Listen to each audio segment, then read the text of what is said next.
hello and welcome. I'm definitely not Vlad, and you're watching the Mastering All Roles series, where we take every role to 2K rating, earning the Keystone Master achievement. Currently, we're working on Ranged DPS. We're playing an Elemental Shaman, which is something the community voted for. Speaking of voting, you can go ahead and vote yourself for what spec is played as melee DPS and healer. The links are in the description, so you can check those out. So, what has happened on the Elemental Shaman? I wanted to give this build a shot. I played a few dungeons, played around with the build.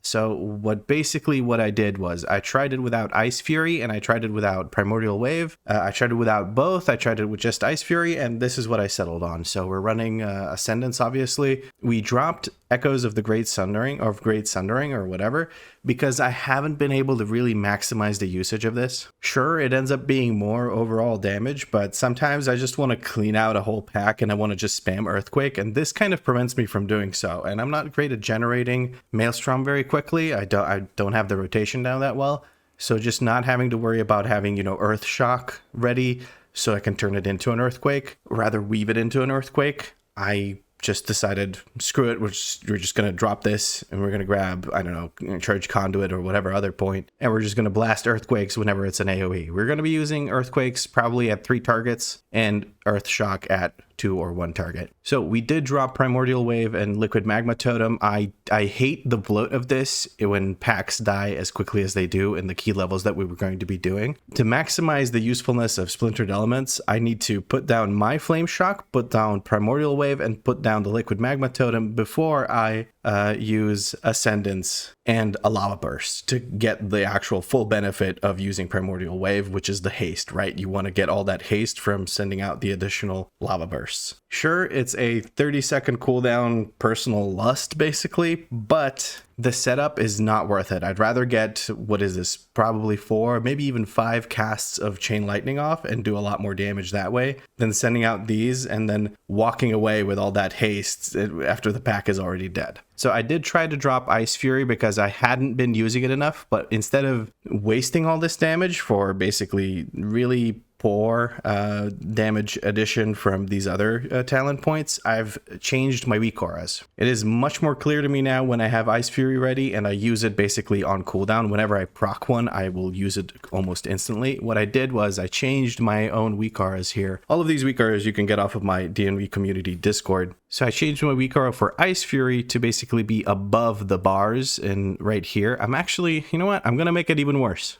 Or maybe even better. We're going to make this bad boy 40 pixels big, so it's going to be larger than the rest of them. We're going to put it a little bit further up, let's say 90 pixels, so it's right in the middle of my screen. And we're going to make this boy dance. He's going to be dancing for us whenever we have a Ice Fury ready. We're going to make him shake. Shake it, right. There we go. So this, I think, will help me out a little bit more. We're also going to make this text size bigger just to make it proportional to what we have now in terms of size of the icon. There we go. You will notice that I do still have the Primordial Wave WeakAura and this is the Liquid Magma Totem WeakAura. I just shifted the whole lower bar below the mana bar to the right to basically make it look like just having these. And that's it. Those are the changes. I haven't gotten any gear. I do, however, have a crap ton, and I mean a crap ton, of Ruined Harbinger crests, and I did say that I would craft basically 619 gear.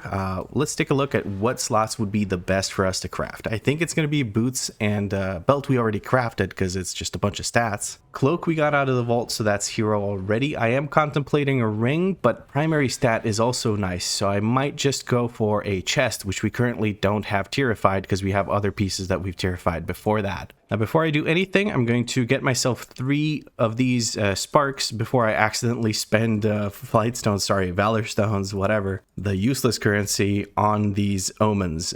Because if I spend it on upgrades, I won't be able to get myself 3 of these. Currently, I can craft 2 items, and then if I get 1 more crest, which is literally doing just about anything, I will be able to craft myself a 3rd item. Currently, my stat distribution is leaning more heavily towards haste rather than mastery, so I should take one of the mastery heavy pieces and replace that if possible, but I don't think I have that possibility. It would actually be the cloak, but I don't think it's a good idea to replace that cloak. I just got it. So I think it's going to be bracers and boots. That's what I'm going to replace. Or sorry, I don't know what I said around here, but what I wanted to do was replace one of the haste heavy pieces with a mastery heavy piece. Obviously, when you're crafting, the stats are equally distributed. So if there's a piece that has more haste, Like these boots, for instance, they have a bit more haste and they do have versatility, so I can turn that into basically more mastery by redistributing the stats when I craft it. By the way, I just realized I didn't point out while I was talking about crafting at 619. Basically, it's not usually worth crafting 619 gear unless you just started your character and you have a couple of those enchanted rune crests ready. I personally would maybe hold out for gilded crests. You guys let me know. Do you guys craft with 619 gear? This character doesn't really go past 619 item level because I'm just using it for the series at the moment.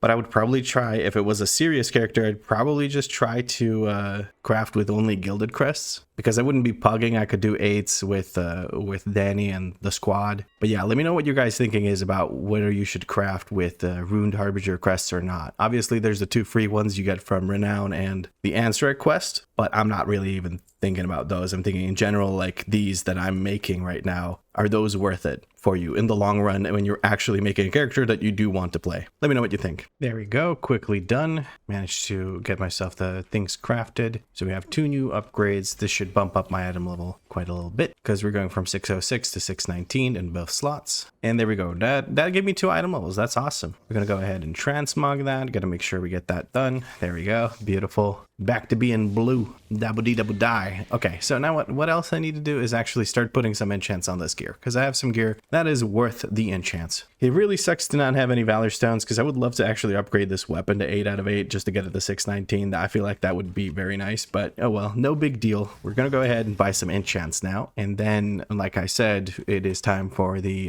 +6 Grim Batol. And here we are, fully enchanted, blasted a full... Oh, I'm so stupid. I just realized I bought the Radiant Haste enchants for my rings rather than the Radiant Mastery ones. Oh well, a little bit of a boo-boo. And you know what else I just realized? I also don't have any sockets on my ring or my necklace. I'm not going to put any on the ring because the ring is veteran, but I would like to put some on my necklace. So I think I'm going to go ahead and buy one of those socket adding things, and I'll put the primary gem and a Mastery Haste gem on it. If you didn't know, what you can do now is you can buy the Magnificent Jeweler setting. I've noticed some people on my Discord say that they didn't know this, but you can add sockets to both rings and amulets now, so it's not a big deal. And it points out jewelry can have up to 2 sockets. So if you didn't know, since in Dragonflight you can only have 1 socket on rings and 3 sockets on the necklace, now you can have 2 on the necklace, 2 on each ring. Obviously, I think Cersei's circlet you cannot add.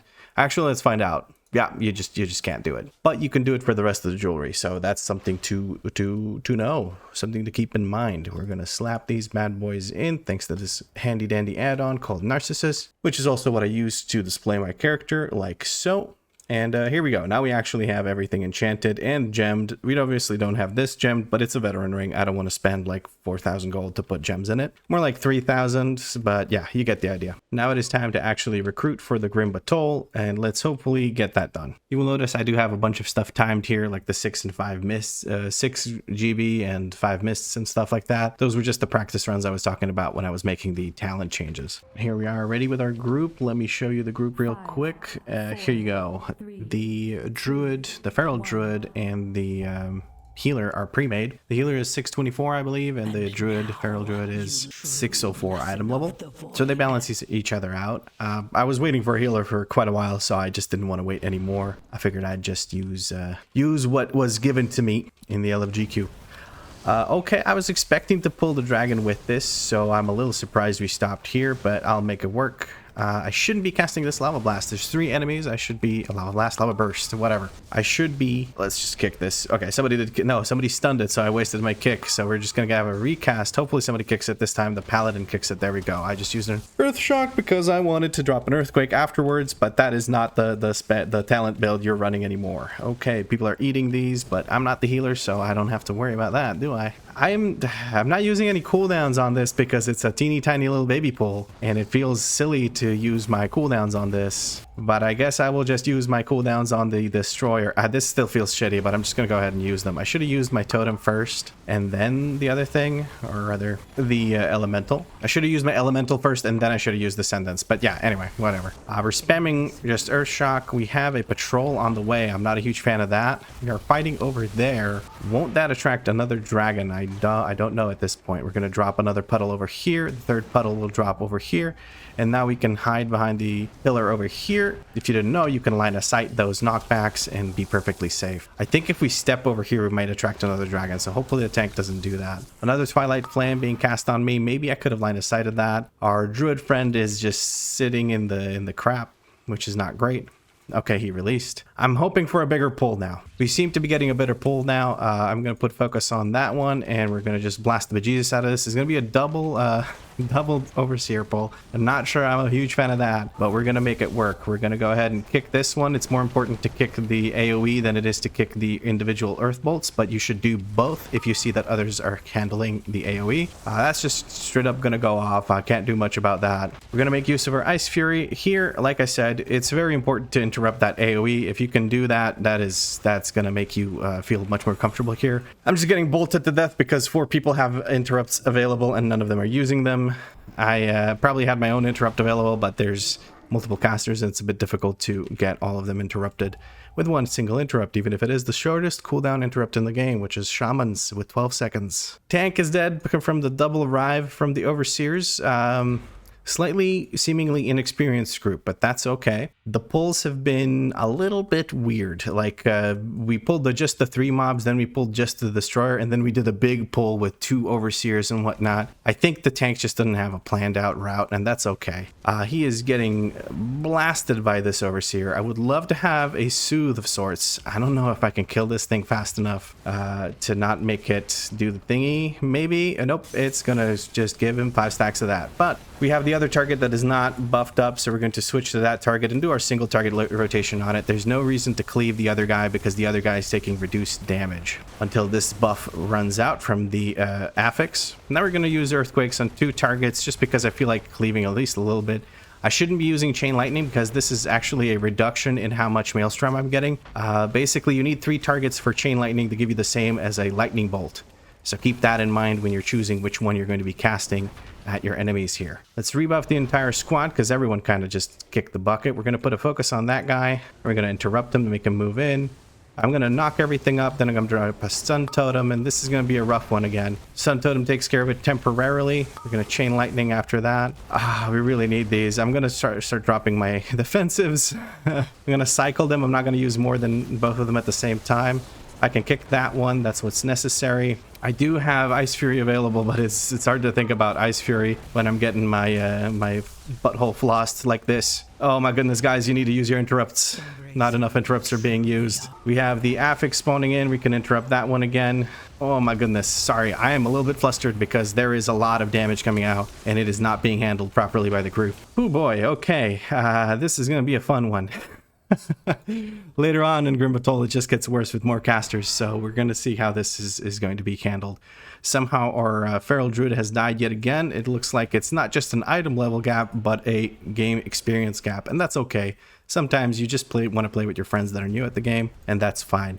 Maybe don't bring them to a 6 when they don't know what's going on in the dungeon, but in general, that's fine. You just play with your friend. I'm trying to blast this double overseer group. I'm saving my big damage charges for when I see that they're not going to be killed. I'm going to drop that over there because I'm scared of the double overseer pulls for our tank. Our tank doesn't seem to be the best at surviving. He kind of got wrecked over there in the double overseer pull at the start that he accidentally did. So I don't want him to have to face another one of those. We're only pulling 3 mobs, but I'm just going to send my cooldowns. I have this bad habit of sending Ascendants before I use my Lightning Elemental. So I should probably fix that and make sure that I don't know, I need to maybe reorder my WeakAuras or something. But I definitely need to do something about it. We have an Ice Fury available. We can use that to get that free Elemental Blast out. And we have a Tempest, so we can consume that. Again, I'm going to focus now on kicking high priority spells such as this Earth Tremor thing. I'm going to drop a Stun Totem just to prevent some of these casts from going out, like stagger them maybe. Or, well, they're not going to be staggered now.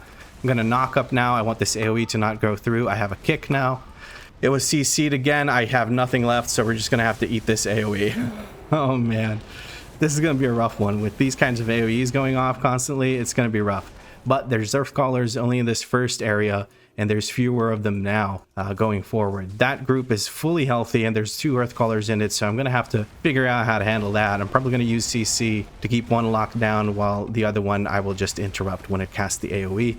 And I'm going to hope that our 424 healer can actually take care of us through the bolts, because the bolts are probably not going to get kicked. I'm going to switch over to the emissary, make that our primary target. I'm in fact going to Earth Shock it, because I wanted to proc my damage, my nature damage for the ability, what's it called? For the Ice Fury. Somebody keeps losing their buff. Did someone die again? Holy crap. All right, we're just blasting the Earthcallers. I have one on focus. Whichever one casts first, I will interrupt, because I have a shift modifier. When I use my shift modifier, that interrupts them.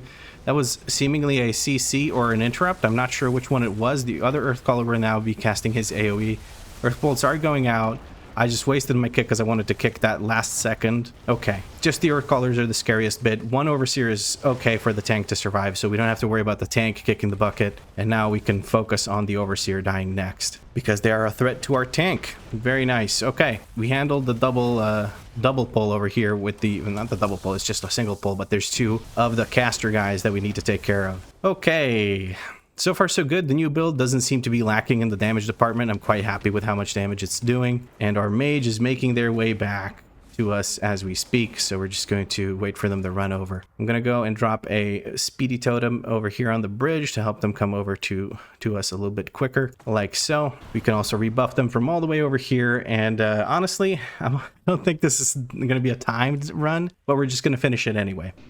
We can use our Stormkeeper into Elemental, into this, into Bloodlust, and let's just blast the bejesus out of this. I'm thinking back at it now, I probably should have used my Bloodlust on the double Overseer pull at the start of the dungeon, but I just didn't think of it back then.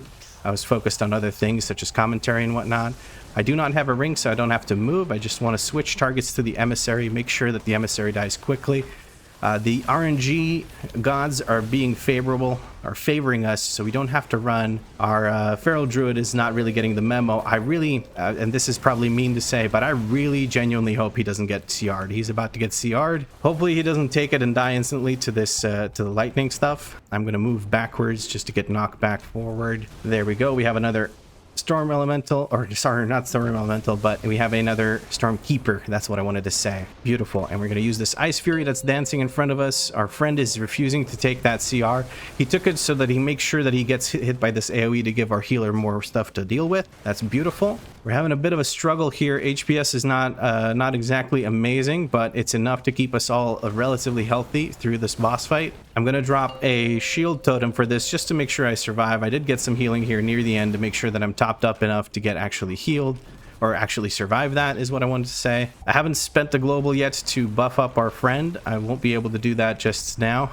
We're getting these things in the center of the area. That's not great either, but the boss is almost dead. Thankfully, it is fortified and not tyrannical, so we don't have to deal with this this clumsy mistake for too long. I don't know if I should commit to killing the boss or killing this thing. We don't have to move again. That's beautiful. You have Tempest casts to finish off the boss, and there we go. Beautiful. I'm just going to say I'm glad that the druid didn't take the res for a long time. That way he won't die for another little while.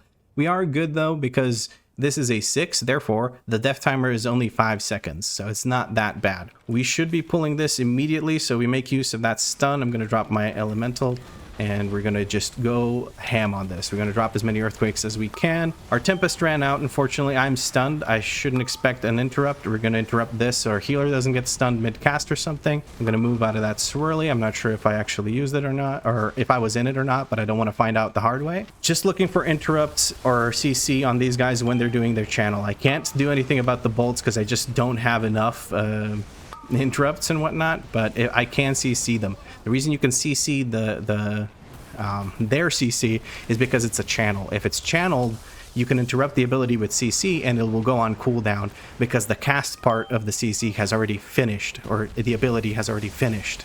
We're pulling extra into the giant. This is a little bit scary because these guys do shadow flame damage, and the giant actually increases your fire damage taken. So this is a little bit scary. We're going to drop a Stormkeeper here. We have the Emissary showing up. That's not great. Couldn't have picked a worse time. We have this guy coming over, so we got a ping warning on him. We're going to try and kick the next Earthbolt this thing casts. It's taking its sweet time.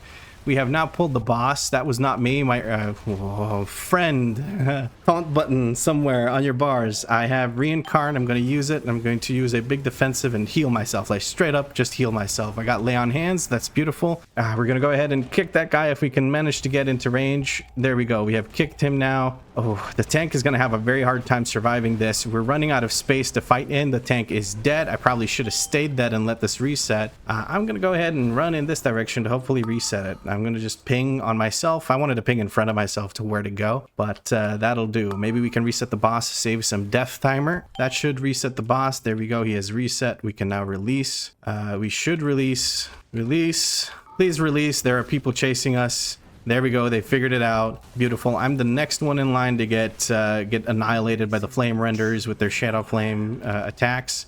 There's still the earth caller in the back. We do have Xalthas, little minion over here yelling at us. Stairs are the bane of my existence. I can't get out through line of sight because of them. Okay, we got the interrupt on that. Beautiful. At least the paladin is interrupting, so that's something. It seems like the tank druid is also interrupting, but it just feels like it's not enough. I don't know. I've done almost double the interrupts of the tank. I just feel like the mage should maybe participate a bit more. I'm surprised that the feral druid is doing so, but hey, you know, we make it work. Again, I don't think this will be timed because we're struggling really bad on trash that shouldn't be this much of a struggle. It looks like the tank wants to pull more. I do have Ascendance ready for the giant. If we want to pull, we should pull while it's stunned, but we were a little bit slow about it, so we don't get to do that. That's fine. I'm going to drop a stun totem because I have a feeling that these guys are about to try and cast their CC. They did. I'm going to try and interrupt that CC. I would love more kicks on the bolts. We do seem to be getting some kicks on the bolts. I'm going to do a knock up here, make sure that that channel is interrupted. We're now slowly going to be backing away. What we could do is stack where the healer is right now over here in this little nook and cranny, but we seem to be wanting to path into the boss, which is not exactly great. We're going to go ahead and kick this guy when he starts casting again. I don't know how to get up there without pulling the boss. Let's try this. Okay, Lava Fist just beat the crap out of our guy. I don't have any CC for that. We are now pulling the boss yet again in the middle of another pull. That giant with boss combo is going to be miserable for our tank to survive. The axe is being forged. We need to make sure the position in such a way that we actually bait the axe slam down onto this area. That way we have some way to move around. There we go. We managed to bait the axe in the correct direction. I'm trying to kill the emissary off so that these guys don't get a massive DR. Now we're able to switch back to the boss. Holy crap, this is intense. Now we have a good chance of actually killing the boss. The tank wants to kite him downstairs. He is not in the... Okay, that's fine, I guess. We're going to use our Stormkeeper. I don't know why we moved downstairs, just to mess with our ranged DPS, or casters, I should say. I'm going to drop my little circle down here. I'm going to use a shield totem, make sure that I'm nice and healthy through this, as I may be line of sighting our healer. I don't know where they are. They're right here next to me, so I'm not. Tank is now running back up this way after going down the stairs, so I have to go through some lava. Very indecisive tank from what I can see so far. I'm not having a good time with this boss, but we're going to blast the bejesus out of it now. We have Ascendance, so we're going to try and help with the healing because I have the thingy macroed into my Ascendance, the thingy being Ancestral Guidance, which actually heals for a portion of your damage. We baited this pretty poorly with the druid's positioning, feral druid's positioning, but we hopefully are able to kill the boss quickly enough. I am not the most optimistic when it comes to the conclusion of this fight. We really need to blast the boss with a lot more DPS. Our feral druid friend is not doing too hot on the single target department, or any number of target department, to be honest. It seems like more of a game experience issue. We're going to use a defensive, just dip ourselves into the lava here. Try and conserve as much space as possible to give us time to kill this. The tank has to now run away, and he has very limited space to do so. If he goes down into the hallway, he's going to run out of... Okay, he's going to reset the boss, but that is not going to be the case here. We're trying to finish it off. We managed to finish it off. What a fight. Holy shit. This is like casting the MDI. I'm just talking 100 words a second, and that is because I switched away from the stupid primordial wave build that I don't like. It's fun when I don't have to commentate, but when I have to commentate, I just cannot process my rotation at the same time. Okay, Stormkeeper for this. We're going to put focus on that guy because he might be needing a kick to group up. I'm going to go ahead and CC this. I'm going to drop a stun totem. Someone's going to stay stunned for a little while, but I don't really mind. We're going to focus our single target damage on the big boss, big giant right now, because he's stunned. While he's stunned, he takes extra damage. We're going to kick this CC because it also does a lot of damage. Again, same thing. We want to CC, only use CC to interrupt when it's a channel. That one's CCing me, but I managed to time my globals in such a way that I knock it up and prevent it. That's what it looked like to me. I'm not sure if that's something I can actually do, but it looks like I can. Trying to kill the emissary. Emissary is now dead. I'm wasting a lot of globals on flame shocks here. We got an interrupt on the CC that was on us. That's beautiful. And the giant is nearly dead, so we can move on from this pull into what are unmistakably some of the roughest pulls in this dungeon. We're going to see how the group handles that. There are a lot of interrupts that need to be done and a lot of just need to do a lot of damage to live those fights. And we currently have one team member that is not doing all that hot in the damage department, which is our Feral Druid. But then again, that could be just from them dying quite a bit. Okay, we're going Lava Bender, Enforcer, and Flame Render. We're going to focus on the Lava Bender. I think maybe I should focus on the Enforcer. The Enforcer is actually very, very dangerous to our tank. I'm going to drop a stun totem. Hopefully that'll give us enough time between the swings of the Enforcer to reduce the number of stacks. Yes, his stacks dropped, so our tank gets to live to fight another day. The way the Enforcer stacks work is basically every time he auto attacks, he will gain a stack of his rage buff. We're trying to kill the Enforcer. I'm going to drop a slow totem down. Hopefully keep that Enforcer off of us long enough for me to kill it so we don't have to fight it again. I'm trying my best. Okay, that is the Enforcer dead. We're trying to take care of that guy now. I'm kiting this thing. I need a flame shock on it so that my... Oh, there's the Ascendance. Tank is still a million miles away and I'm very, very scared. Holy shit. Okay, tank, find your taunt button. Taunt, there we go. That's good. That's the button. You found it. You had to open the spellbook, I assume, because it took you a fucking while. Sorry for the swearing, but I'm a little bit stressed out, as you might be able to tell. I'm trying to finish off the Lava Bender before he stacks too many stacks of the thingy. I'm going to drop my shield totem just to increase my effective health. I have to kill the emissary because the Lava Bender is now too beefy because of the emissary buffs and they die at the same time. This does not need to be this difficult. I should not have invited this healer and the druid. To be honest, the druid needs a little bit more experience before he heads into these dungeons. I don't think he's done these before because he's standing in a lot of very obvious stuff, which usually only happens when you don't know that that stuff exists. So, oh, please don't let this guy auto attack me. Thank you. We're going to go ahead and interrupt the CC. That's the best thing to interrupt as far as high priority interrupts are concerned. We're going to try and dispel that curse every time we get a chance to, because it's a lot of healing that needs to be done to remove it otherwise. And our healer cannot remove it because he is a paladin. Paladins do not have access to a curse to dispel. Okay, these are just about dead. I'm not going to worry about using any of my resources on them. Are we going to double pull this? It does not look like it. So let us focus our DPS on the Enforcer. Trying to proc our Ice Fury. We're going to try and proc our Ice Fury again. We do have a stun totem available. We're going to go ahead and use it just now to possibly reset those stacks. We are able to reset the stacks. He's now no longer at 10 stacks of his enrage. We're going to just remove that curse. The Warlocks put the curses on, which are huge heal absorbs. The Enforcer needs to be killed before he gets too many stacks of the Emissary's buff. Okay, there we go. We just need a little bit of damage to finish off the Emissary here. I managed to proc my Ice Fury stuff on it. I am currently being cursed. There's a Shadow Bolt that can interrupt that, and we can move on to the next group. We're going to use Ascendance here because I need to use my stuff on cooldown if I want any chance of being able to time this dungeon. We're going to go ahead and interrupt that CC.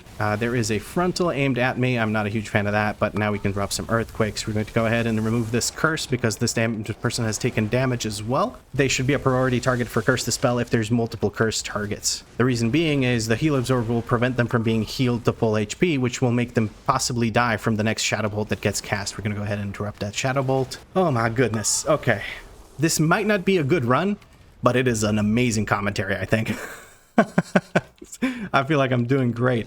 I'm being line of sighted by our tank. You know, you love it. Our druid friend is just continuing to stand in each and every single one of those frontals, it would seem. He is just not able to survive. At this point, I am considering asking him to just stay dead because he doesn't do damage and he reduces our timer by dying over and over again. But that would be very rude, I would assume. So I'm not going to do anything of the sort. I'm just going to keep my mouth shut. Let's put it that way. We get our Elemental Blast out. We have a Tempest ready. We're going to drop a stun here. We're going to remove the debuff from our healer. And we're going to kick that because I haven't been kicking enough in this pull, much like everyone else, to be honest. I'm going to use a shield totem because the Lava Bender is blasting us with damage. Our druid friend died again in the background. The reason he died was because of the ticking damage Okay, from the lava bender going down below 50% and using Ascension on himself, we are losing people left and right because we're not interrupting enough. I could have interrupted that bolt that killed our friend, but we were... I didn't even get a chance to res them because they just released instantly, which means we need to wait for them to run back, which means more time wasted. We at this point have 8 minutes and 20 seconds to finish this dungeon. It's not happening. We haven't reached the third boss and we're at 21 deaths. Imagine this was a 7 with 21 deaths being 15 seconds each. This key would have already been in the red, I believe. We can just calculate it quickly by multiplying our death timer reduction by 3, which is 3 minutes and 4 minutes and 30 seconds or whatever. I'm not great at math on the fly, so we're going to have to just... trust that number. I'm going to use Ascendance here because I feel like I'm going to have Ascend. I'm just going to eat this to the face. Oh, yeah. Okay. I didn't have anywhere to go because I'm on the bridge and I didn't want to move over there because I was scared of pulling the other thing. I have to CC these guys. They line of sighted my CC by me using it too soon. Okay, now I'm making mistakes. We're going to kick these shadow bolts. It's the only thing I can kick right now. So I may as well do it. Put our kick on cooldown. Hopefully I'm not standing in that. I don't seem to be. That is good. We have another Tempest available into a Chain Lightning, and that should be this group handled. Okay. Oh, man. Let's rebuff all our fallen comrades. We have a Stormkeeper available. I'm going to put focus on that one Warlock, just interrupt them as often as I can. We have a patrol on the way. That is going to be a bit of an issue. That patrol is going to do a lot of damage. We want to kill that Enforcer before anything else happens, though. So we're going to drop this. I'm going to dispel myself. The healer can figure it out for himself. He can just spam heals into himself. I'm not going to waste the dispel on the druid, on the Peril druid, because he has just not been very useful. And I don't mean this to insult him or be like super mean to him or anything. That's just it's just a fact. It's just a fact that he was not able to really contribute to the group because of lack of gear, lack of experience, whatever it might be. I'm going to dispel myself because I have 2 stacks. Stormkeeper going out now. We should be able to finish off the rest of these low HP mobs. We have a Tempest ready. I'm trying to kill the Warlock. I'm trying to reduce the damage being done to the group. There we go. We got an interrupt on the Warlock. Now it's just the Lava Bender rot damage. We were able to step out of that, I believe. Otherwise, I'm pretty sure I would have been dead anyway. I need to just step away from this person. I can live this, so I don't have to use a defensive. Okay, the mage is being sassy and asking for a little bit of healing. That is very cool. You have a decurse. Use your decurse on the heal absorb. Our healer is doing fine. Heal absorb is in the hundreds, thousands. Let's see. Does our mage friend have a decurse? He does have a decurse. Let's link it. There we go. We'll educate the mage that is flaming the healer. There we go. We're going to interrupt that so the mage doesn't get CC'd. Our tank just jumped off and left. I think the tank is pre-made with the mage. We'll just join him. I don't know, man. This group did not want to time this key. I understand. That is rough. That is really rough. I am really sad about this because this was a really interesting run. I had a really cool commentary, and I think I'm going to post this anyway. I think I'm just going to post this for the ultimate pug experience of the mage flaming the healer while having a curse dispel because they died because they didn't dispel the curse, which prevents the healer from helping them, while the healer is blasting 800k HPS in a 6, and the healer's friend keeps eating shit every pull. I don't know, man. This was a wild ride. A wild ride. I'm super sad that I don't get to finish this dungeon because I'd like to commentate the rest of it. I might try and tack on a quick rest of the dungeon being commentated to this video, but it's already really, really long. I'm looking at the recording. It's at 28 minutes because we just spend... Yeah, I just told the paladin said basically, my friend is beginner, so I am explaining in action. So that's why I do low heals. They did fine heals, I think. They said that the mage sucked. The mage was doing fine as well. They just didn't utilize their full kit, which is normal for someone who's doing the 6th range of keys. They don't know their full utility. They don't think about it as much. That is fine. What is an issue is them taking their friend who hasn't played the game so far, apparently, or has played but hasn't played the season, into keys that are clearly too difficult for them. Like, they've died every single time a frontal was cast. So I said, you did fine, but take your friends to 2s. Don't break my keys, which is very rude, but honestly, I'm a little frustrated with them taking someone who's that inexperienced into a +6 key, which, to be honest, there's not much reason for them to take him to a +6 key. I would have understood if it was a +7 key, because then their friend can get hero gear. But in a +6 key, you're just getting a few more crests, a few more runed crests. If you time it, which you won't with that kind of player in the group. And no offense, but like, they were far too heavy to carry. That being said, the routing could have used some work. But I think the main issue was just the number of deaths that we had and the sort of kerfuffle we got into around the second boss where we had to reset him and whatnot. But I think that's pretty much it for this video. If you had fun, make sure you subscribe because there's more episodes coming. Actually messed up my outro. That's how flustered I am. My outro is that's pretty much it for this video. If you enjoyed it, drop a like. Let me know what you liked about it in a comment down below. If you had fun, make sure you subscribe because there's more episodes coming. And if you're feeling particularly generous, you can become a channel member. Channel members have guaranteed replies to their comments and they get nice little shout outs at the beginning of videos. But as always, thank you very much for watching and I'll catch you in the next episode.